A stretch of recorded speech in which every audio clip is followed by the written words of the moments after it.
આપ જોઈ રહ્યા છો ન્યૂઝ 18 ગુજરાતી। હું છું સિદ્ધાર્થ ધોળકિયા। બિહારની રાજનીતિને લઈને સૌથી મોટા સમાચાર। નીતિશ કુમાર જેડીયુના રાજ્યસભા ઉમેદવાર બની શકે છે। નીતિશ કુમાર કાલે નોંધાવી શકે છે ઉમેદવારી। સૂત્રો પાસેથી આ માહિતી પ્રાપ્ત થઈ રહી છે। એનડીએના તમામ એમએલએને પટના બોલાવવામાં આવ્યા છે। પાર્ટી તરફથી સત્તાવાર જાહેરાત બાકી છે। જો નીતિશ કુમાર રાજ્યસભામાં પ્રવેશ કરે છે તો બિહારના રાજકારણમાં મોટો ફેરફાર આવી શકે છે। રાજકીય વર્તુળોમાં અનેક અટકળો ચાલી રહી છે, ત્યારે હાલ બધાની નજર જેડીયુની સત્તાવાર જાહેરાત અને આવતીકાલે સંભવિત નામાંકન પ્રક્રિયા પર કેન્દ્રિત છે।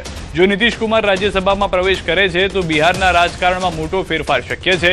એવી અટકળો છે કે તેમના પુત્ર નિશાંતને નાયબ મુખ્યમંત્રી બનાવવામાં આવે તેવી ચર્ચા છે, જ્યારે ભાજપ પાસે નવા મુખ્યમંત્રી પણ હોઈ શકે છે। આ દરમિયાન જેડીયુના રાષ્ટ્રીય કાર્યકારી પ્રમુખ સંજય ઝા દિલ્હીથી પટના પહોંચ્યા અને નીતિશ કુમાર સાથે લાંબી વાતચીત કરી। કેન્દ્રીય મંત્રી રાજીવ રંજન સિંહ પણ પટનામાં આવે તેવી શક્યતા છે। બિહારમાં રાજ્યસભાની 5 બેઠકો માટે ચૂંટણી યોજાવાની છે। બીજી બેઠક માટે જેડીયુના ઉમેદવાર અંગે હાલમાં ચર્ચા ચાલી રહી છે, જ્યારે ભાજપે તેની 2 બેઠકો માટે ઉમેદવારોની જાહેરાત કરી દીધી છે। ગીર સોમનાથ એસઓજી પોલીસે મોટી કાર્યવાહી કરી છે। તાલાલાના હળમતિયા ગીર ગામની સીમમાં આવેલ રુચિલ એગ્રો ફૂડ પ્રોડક્ટ નામના એકમમાં દરોડા પાડતા અખાદ્ય કેરીનો રસ ઝડપાયો છે। ભેળસેળયુક્ત 2 વર્ષ જૂના અખાદ્ય કેરીનો રસનું થયું હતું વેચાણ। આશરે 16,000 લીટર જેટલો જથ્થો વેચાણ થાય તે પહેલા સીઝ કરી દેવામાં આવ્યો છે। પ્રાથમિક તપાસમાં સામે આવ્યું કે આ અખાદ્ય કેરીના રસના ડબ્બાઓ પર ઓર્ડર મુજબ નવા સ્ટીકર અને લેબલ લગાવી બજારમાં વેચવાની તૈયારી કરવામાં આવતી હતી। લોકોના આરોગ્ય સાથે છેડછાડ કરનાર તત્વો સામે કડક કાર્યવાહીના પગલા ભેળસેળિયાઓમાં ફફડાટ જોવા મળી રહ્યો છે। તાજેતરમાં જે લગ્નની સિઝન આવે છે તેમજ આ તહેવારોની સિઝનમાં આમ જનતામાં વેચવા માટે તેઓએ આવો પડતર અને ભેળસેળયુક્ત અખાદ્ય કેરીના રસનો મોટો જથ્થો રાખેલ હોય। પાટણના સરસ્વતી તાલુકાના રખાવ ગામમાં પોલીસ અને બુટલેગરોની મિલીભગત સામે ગ્રામજનોએ આક્રોશ વ્યક્ત કરતા ભારે હોબાળો મચાવ્યો હતો, જેમાં ધારાસભ્ય કિરીટ પટેલ પણ જોડાયા હતા। ગ્રામજનોએ દારૂના અડ્ડાઓ પર જનતા રેડ પાડી 50થી વધુ દારૂના કેરબા ઝડપી પાડ્યા હતા। આ મામલે રોષે ભરાયેલા લોકોએ પોલીસ સ્ટેશનનો ઘેરાવ કર્યો હતો અને હપ્તાખોરીના આક્ષેપો સાથે જવાબદાર પોલીસ કર્મીઓ સામે કડક કાર્યવાહીની માંગ કરી હતી। સ્થાનિક મહિલાએ જણાવ્યું હતું કે દારૂના કારણે પરિવારો બરબાદ થઈ રહ્યા છે, જેને લઈને દારૂબંધી કરવાની ઉગ્ર માંગ કરી હતી।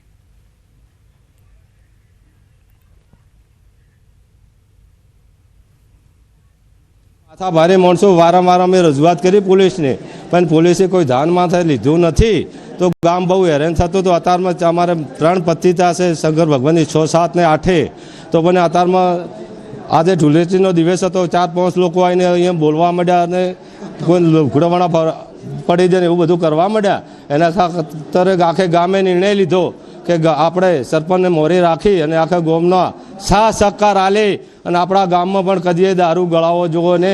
મારો પતિ દારૂ બહુ પીવે છે, છોકરાને હેરાન કરે છે, કમાણી કરીને હાલતો નહીં કશું। ગામમાં દારૂના અડ્ડા વધારે વધી ગયા છે। ગામ લોકો બધા વિનંતી કરે કે દારૂ બંધ કરે, પણ એ લોકો માનતા છે નહીં અને મજૂરી કરીને આવે તો અમારા પાસેથી મજૂરી લઈ રહે। છોકરાને મારે અમને મારે, અમે રોજ ઉકેડા ક્ષેત્રમાં જતો પડે રહે, છોકરાને ટૂંપા હાલે છે, બધી રીતે અમને હેરાન કરે છે।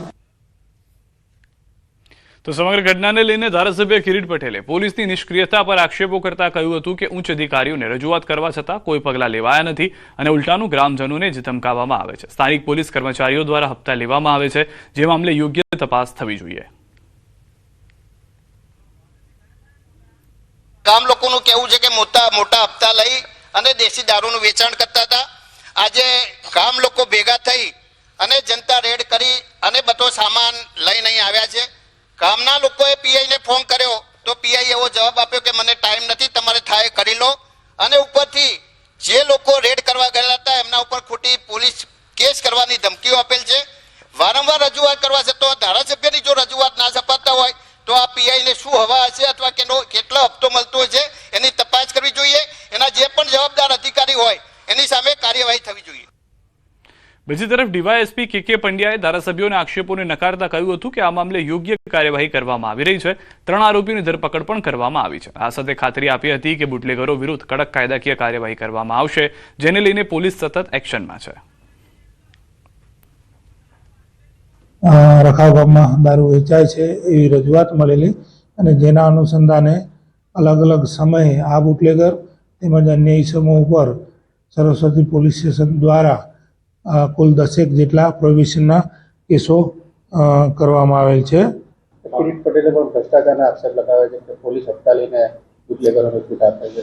આવી કોઈ હકીકત ધ્યાનમાં આવેલ નથી. મેં તમને કહ્યું એ પ્રમાણે આ ત્રણેય છે એ બુટલેગર છે અને અમે કેસો કર્યા હોય તો જે લિસ્ટેડ બુટલેગરમાં એમના નામ આવ્યા હોય અને મેં કહ્યું એ પ્રમાણે લેખિત રજૂઆત મળ્યા બાદ ત્યાં 10 જેટલા કેસો કરવામાં આવેલ છે. પંચમહાલથી સમાચાર. ગોધરા શહેરમાં ધોળા દિવસે લુખ્ખા તત્વોનો આતંક. બાઇકો પર આવેલા 10 થી વધુ અજાણ્યા ઇસમોએ સજાનંદ સોસાયટીની લીધી બાનમાં સજાનંદ સોસાયટીમાં આવેલ રહેણાંક મકાનમાં અજાણ્યા ઇસમોએ તોડફોડ કરી પરિવારજનોને માર મારવામાં આવ્યો. રહેણાંક મકાનમાં રહેલ તમામ સરસામાન સહિત 2 બાઇકોની તોડફોડ કરવામાં આવી હતી. કાચિયા પટેલ પરિવારના 4 વ્યક્તિઓને માર મારી ઈજા પહોંચાડવામાં આવી. ઈજાગ્રસ્ત 3 મહિલાઓ અને 1 યુવકને સારવાર માટે ગોધરા સિવિલ હોસ્પિટલ ખસેડવામાં આવ્યા. 10 થી 15 વ્યક્તિ આ લેડીઝ ના જેન્ટ્સ સાથે ઘરનું તાળું તોડી અંદર બધી તોડફોડ કરી. મંદિર, ટીવી, તિજોરી, બારીના કાચ બધું તોડી નાખ્યું છે. કોઈ કયા કારણે તોડી હજી અમારે કોઈ જાણ છે નહીં. અને છોકરાને માર્યા, છોકરીઓને મારી, એની મમ્મીને માર્યા. ખાડીના દેશોમાં યુદ્ધની સ્થિતિ વચ્ચે ત્યાંના દેશોમાં નોકરી ધંધે ગયેલા ભારતના અનેક લોકો ત્યાં ફસાયા છે. ત્યારે વલસાડના ઉમરગામના દરિયા કિનારે આવેલા મરોલી ગામના અનેક માછીમારો ઈરાનમાં ફસાયા છે, જેને લઈને તેમના પરિવારજનોમાં ચિંતાનો માહોલ છે. યુદ્ધ શરૂ થાય બાદ ઈરાનમાં ગયેલા લોકોનો સંપર્ક તેમના પરિવારજનો સાથે નથી થઈ રહ્યો. આવા માહોલમાં ગ્રામના અગ્રણીઓ અને તેમના સ્વજનો સહી સલામત ઘરે પરત ફરે તે માટે સરકાર મદદ કરે તેવી માંગ સાથે સ્થાનિક કક્ષાએ રજૂઆતો કરી છે અને વહેલી તકે તેમના સ્વજનો ઘરે પરત ફરે તેવી પ્રાર્થના કરી રહ્યા છે. ભાઈ નાનો ભાઈ ક્રિસ આયર્લેન્ડ ની અંદર ફિશિંગ કરવા માટે ગયા હતા, અહીંયા ફસાયો છે. એ 3 મહિનાની આસપાસ થઈ ગયા છે એનો. અને અહીંયા બધી સરકારની આ લડાઈની જે માહોલ છે એનાથી અહીંયા ફસી ગયા છે. ઇન્ટરનેટ સેવા બી નથી ચાલતી, અમારો કોઈ સંપર્ક થતો નથી. અમારા મરોલીના માછીમારો ત્યાં ફસાયા છે. એમના ઘરના પરિવારો પણ ખૂબ ચિંતિત છે.